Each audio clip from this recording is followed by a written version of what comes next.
and Grand Boulevard, the site of the GM plant today. And my mom always tells the story that in 1958, when my dad drove her to the hospital, she was in labor, they drove past the closed Packard plant. My mom is 90 years old and still vibrant and full of opinions.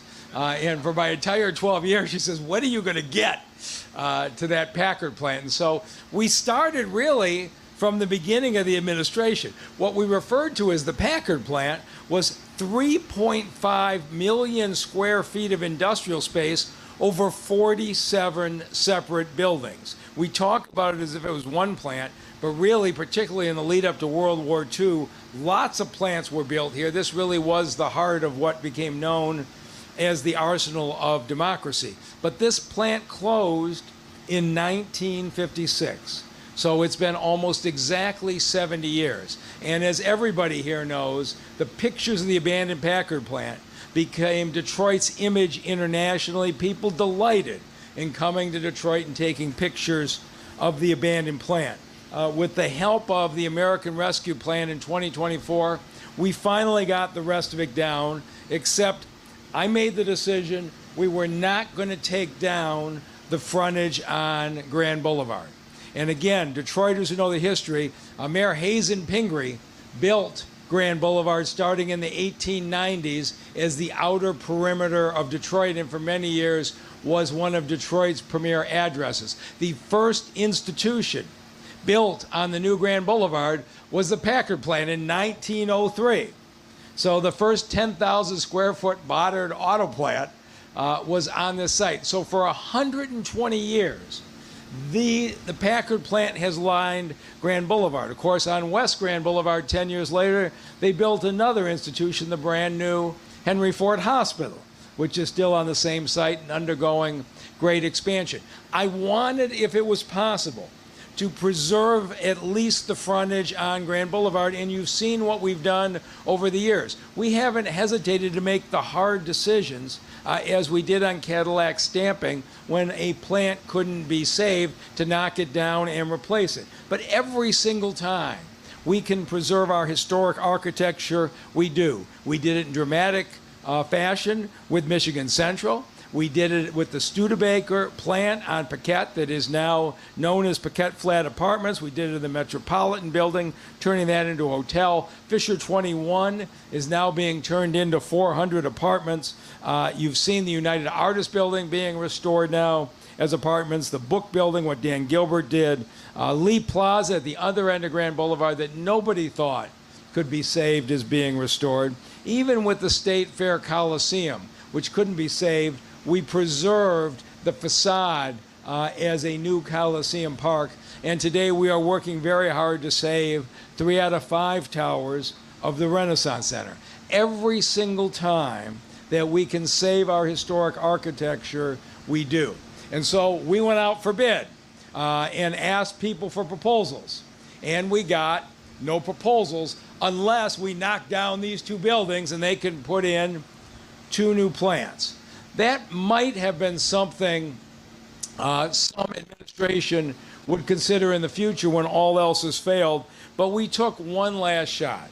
And I was glad to talk to Owen Goldenberg, and if you haven't seen what he did, he and his partner did Dream Detroit, the Lincoln Motors plant over by Henry Ford Hospital that everybody said had to be demolished.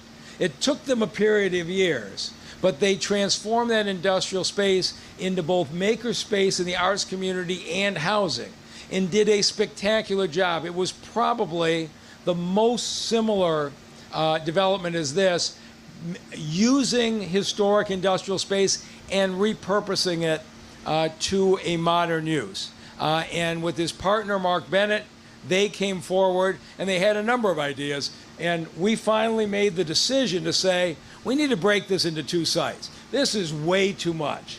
And so they said, we'll take the south side of Grand Boulevard. And I'm going to let them talk to you about their vision. And we're going to get an industrial plant with 300 jobs on the site, which is traditional. But when you hear the rest of their plans, the idea of having a 100,000 square foot Albert Kahn Legacy Building for the community and the arts, to have 42 maker spaces, to have an indoor skate park, an electronic music museum. They are going to take an historic site and create a destination right here on Grand Boulevard. And so today, we still have people who post on social media the picture of the abandoned Packard plant like it's still here. And these people who want to run down Detroit's image do that, and almost invariably, somebody posts a picture of the vacant land and say we knocked it down. After today, people will be posting the images of the vision of these two developers. And for anybody here watching, we have an opportunity on the north side of Grand Boulevard for yet another development. Of course, that will be overseen by my successor and my partner for the last 12 years on this property, Council President and Mayor-elect Mary Sheffield. Thank you. Good morning, everyone. It is such a powerful moment for District 5 and this entire community that I've represented for the last 12 years. We've come a long way with this Packard site, and so I'm extremely proud of the development that is being announced today. I want you all to know that as the mayor-elect for the great city of Detroit, that I am committed to seeing this project through for the betterment of this community in the city as a whole. I want to thank Mayor Duggan, the Packard Development Partners, the DEGC, the Albert Kahn Legacy Foundation, and every partner who played a role in bringing us to this point today. This 28-acre transformational site represents the kind of inclusive development that our residents deserve. We're talking about 300 good-paying manufacturing jobs, a world-class industrial facility, the restoration of a legacy historic building that will soon house 42 affordable housing make-live units, Detroit's first indoor skate park, the Museum of Detroit Electronic Music, and a new public space where families and artists and neighbors can come together as one. For decades, as the mayor mentioned, the Packard Plant stood as one of the city's most visible reminders of disinvestment and decline. But today we declare collectively that those days are over. The Packard site would now be a symbol of what is possible when Detroiters, public partners, and committed developers come together with imagination and purpose. This is how we truly honor our past while building our future, by preserving our history, creating jobs, expanding housing, and investing in culture and community all at one time. I am proud that this transformational project is happening right here in the heart of District 5, and I'm even more proud what it would mean to the people that call this community their home. So I now have the privilege of bringing up the new representative for District 5, my colleague, Councilmember Benson.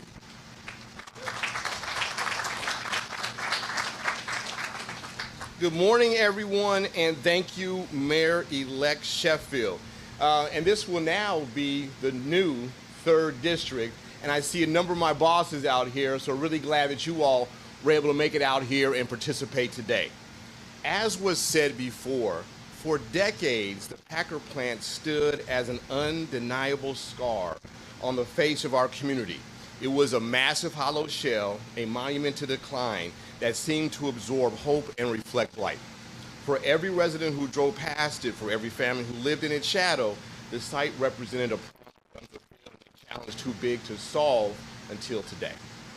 We have all carried the weight of this factory's decay for too long, but today we look at the breathtaking potential of a rising Detroit, and as we know, rising waters lift all boats, and that's what we're seeing here today.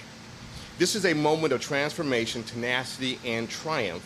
We are turning a symbol of abandonment into a vibrant, functioning core of our district and this neighborhood. And I am so glad that we have the residents here today to see this and to be a part of this transformation. This redevelopment is not simply about fixing a building. It is about rebuilding our neighborhood economy, our social fabric, and our future. Think about what is rising here today. Deeply affordable housing. We are ensuring that people who built, who live in the city, will be able to stay in this neighborhood and or move in. They will have quality, accessible. And this is about housing, stability, and equity. Building generational wealth.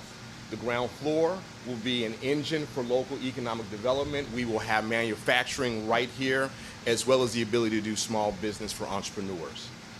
And community gathering spaces and recreation. We are creating places where neighbors can meet, children can play, and community can be strengthened. This plan is becoming a place of connection, not exclusion. And I want to thank the development team and the administration and the new administration for their work here in this area. And Reverend, that deserve a hand clap. Go right ahead.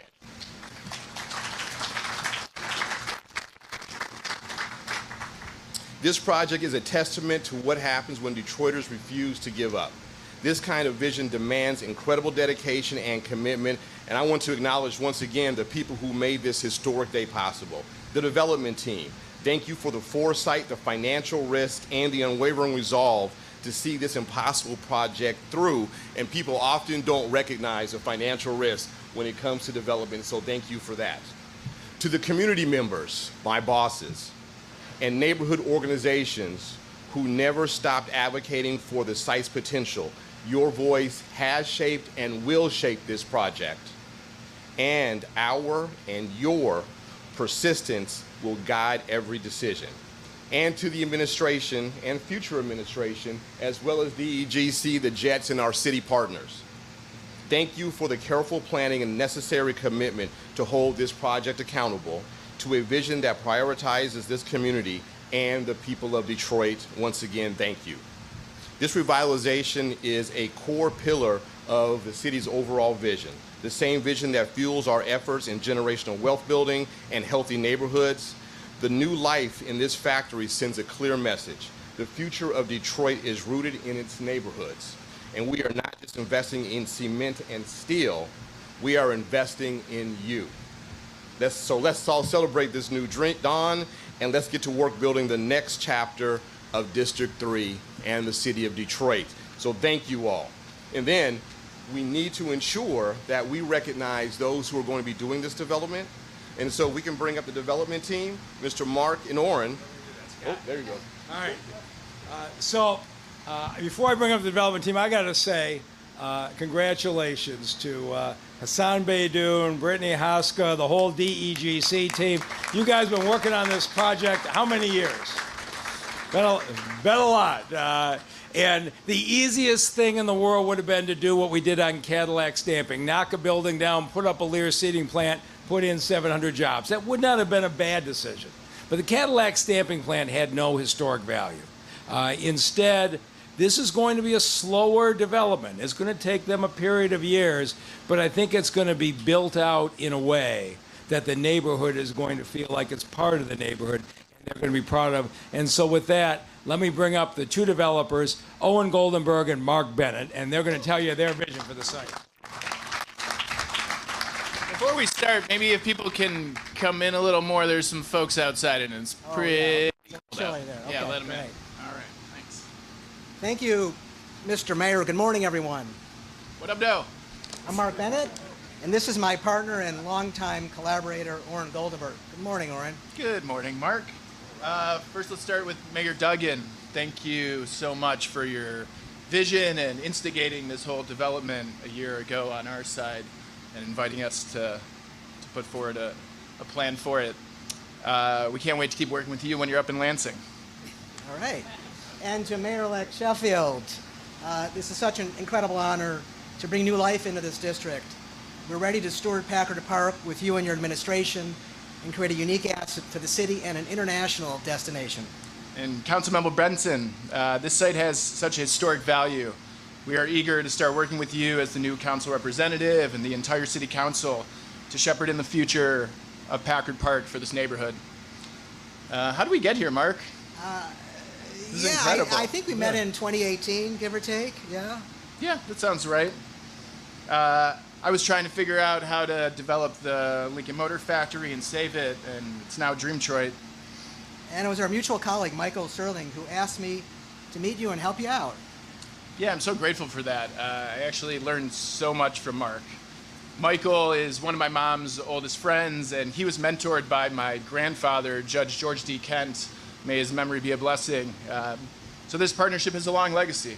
Much like the Packard Plant. Yeah, definitely. And this land we're on. Something I love about Detroit's native heritage is that the people here were called Niswi Mishkodiwinan, the people of three fires. And that name refers to the coming together of different tribes and different people with different strengths and different heritage to make a space they wanted to be in together. Very much like the folks that work and live at Packard Park. Yeah, and the team we've assembled to make it happen. A lot of them are here with us today. So I guess that's a good segue to actually talk about the project now. Yeah, Okay. Go for it. Okay, Yeah, so okay. for more than a century, you've heard some of this, but this 40-acre site has carried Detroit's creative and industrial DNA from the Packard motor car factory built by Albert Kahn over 120 years ago, where more than 1.6 million cars rolled off the lines and 36,000 people worked. And after that, thousands and thousands of people came to rave here and create the techno Detroit is known for.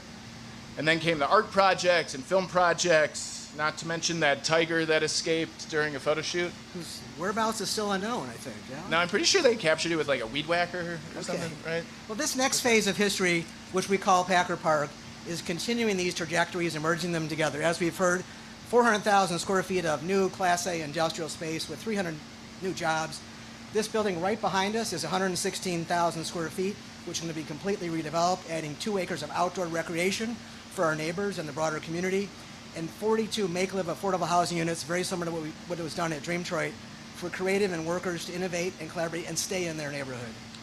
Beyond those who will work here and live here, the anchor of Packard Park will be the people who gather here. In this existing building, we're going to build a cultural center. We're working closely with Community Push, Detroit's community skateboarding initiative, working with Derek and Kevion and Nick to create Detroit's first indoor skate park. The culmination of all these projects coming together in Packard Park will utilize adaptive reuse and community development to uplift Detroit's important past while bringing the future we want to be in. There were over 30 professionals on our team, and development is a team sport. Or and I are sort of running the team, but without all these people, this would not happen. Here today, including our partners from the Albert Kahn Legacy Foundation you're going to hear from, whose mission is to preserve Mr. Kahn's legacy and buildings like this. Albert Kahn and Associates have designed and built the original Packard Plant 120 years ago. And it's so cool to still be working with them today. They're leading our, Andy Danaher and his crew are leading our architectural team here. Additionally, Craig Maldonado, my dear friend, has been coming in from New York to help us design the vision for the adaptive reuse of this place. We also have Mark and Kevin from Resurgent Engineering, Elizabeth from SME, Jim and Amy from PEA, Jake, Charlie, and Gordon from Plant Moran, and our forever friends at Invest Detroit.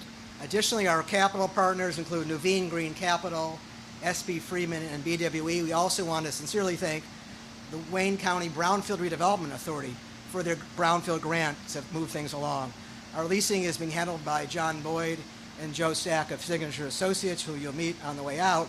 Lowell Allison from Huntington and Jeff Arnoff of Miller Canfield head up our legal team. And Matt Freeman of Tanner Freeman, our communications director. And I can't forget probably my most trusted advisor, my son Dylan Bennett, who's here today from New York. We're trying to get him back into town, and maybe we will accomplish it with this activity. Most importantly, it's been an honor to work closely with the city of Detroit. Brittany and Brandon from the mayor's office, David, Derek, and Jean from the DGC. We've all been working diligently together for over a year to get this project launched.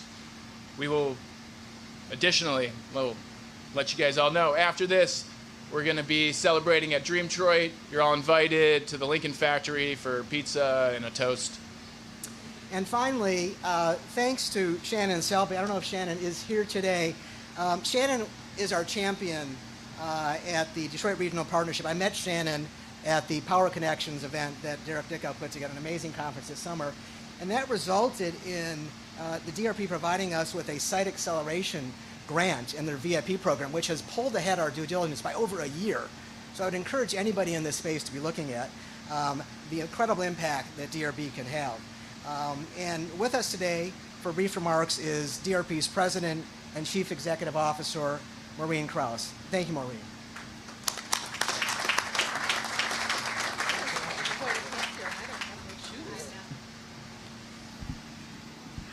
Good morning, everyone. I am so thrilled to be here with the mayor and the mayor-elect and this amazing team to put this project together. So while the Detroit Regional Partnership represents the city, it also represents the 11-county region around it. And it's such a great time now that the city is leading this region in iconic developments that really not only take amazing buildings and make them look fabulous again, but it spreads through the neighborhoods. And you can see with every project that we've looked at in the past several years, whether it's, Michigan Central or the book building, I could go on and on. What you see after you leave this event is what happens in the neighborhoods. We work to attract investment and jobs from around the world. That's what the Detroit Regional Partnership does every day. But in the end, we know that every job is important to the person who has it. So we are thrilled to be here today to see the redevelopment and the new vision for this site. And we can't wait to be telling the world about another opportunity in the city of Detroit. Thank you. Thank you, Maureen. I don't know, real quick, I got to shout out Nick Joseph. This is I've known him since middle school. He's in the neighborhood running the neighborhood council here. It's so cool to see you, man. We would also not be here today without the vision from Detroit's most remarkable entrepreneur and visionary, Albert Kahn. So here to make some remarks is Michael Smith from the Albert Kahn Legacy Foundation.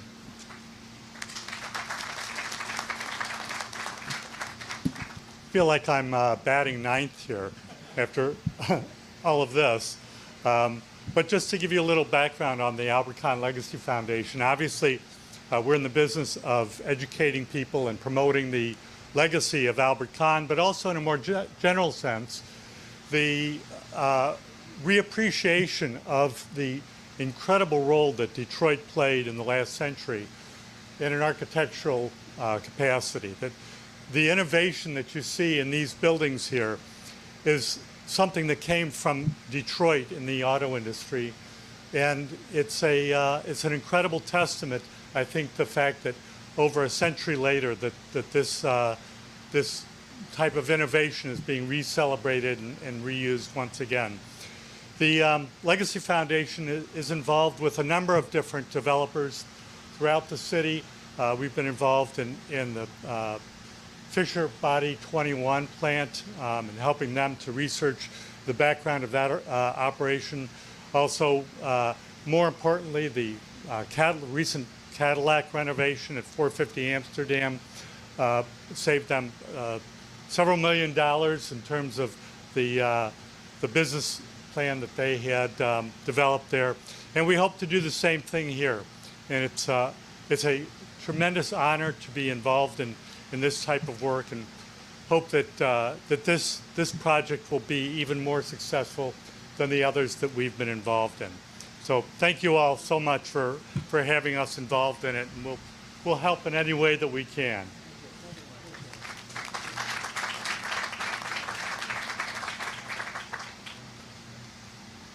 And so part of this is also ensuring that the community voices are also heard.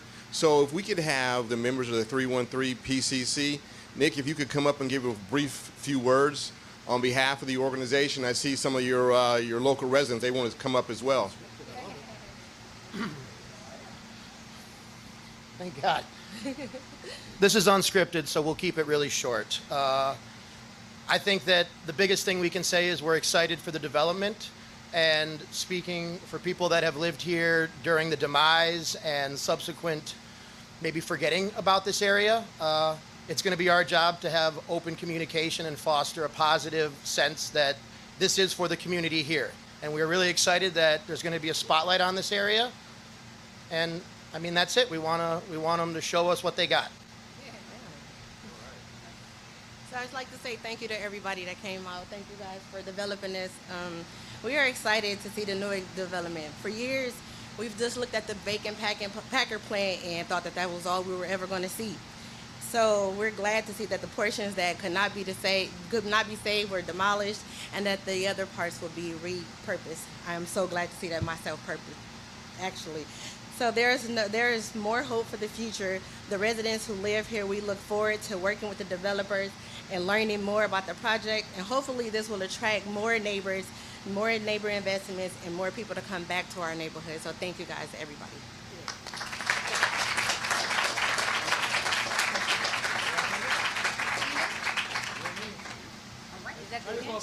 Well, that concludes the press conference for today. We thank you all for coming out, and let's get to work rebuilding this beautiful neighborhood. And we again thank you to the developers, the mayor, my colleagues, and all of you for joining us today. Thank you all for coming out. We gotta get some pictures,